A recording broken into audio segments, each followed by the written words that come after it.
Well, LaDonna Harris led an extensive life of Native political and social activism and is now passing on her traditional cultural and leadership values to a new generation of emerging Native leaders around the world. I had the opportunity to meet with Miss Harris at her office. Take a look. I started off in Oklahoma, where we were integrating the town of Lawton, and decided that, here we're working on African American issues, and said, we had such a large dropout rate in our schools system, so we organized Oklahomans for Indian Opportunity.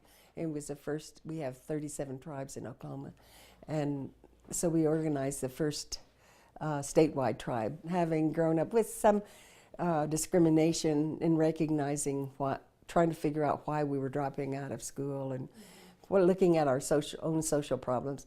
I teamed up with the University of Oklahoma, and we started Oklahomans for Indian Opportunity, which just closed down about 4 years ago. Now, now tribes are into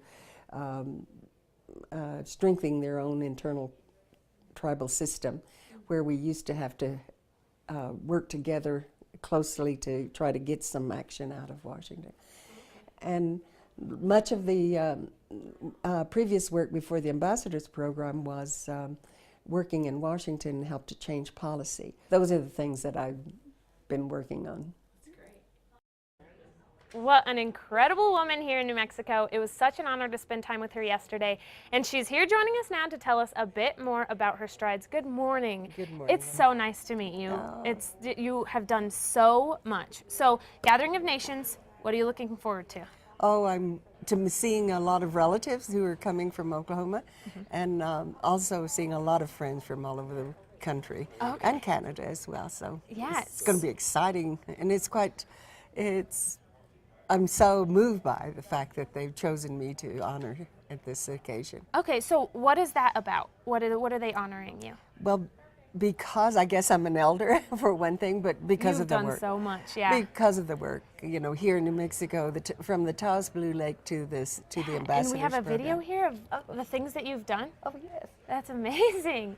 You've done so much, and so you're also Comanche adopted mother of Johnny Depp. Yes.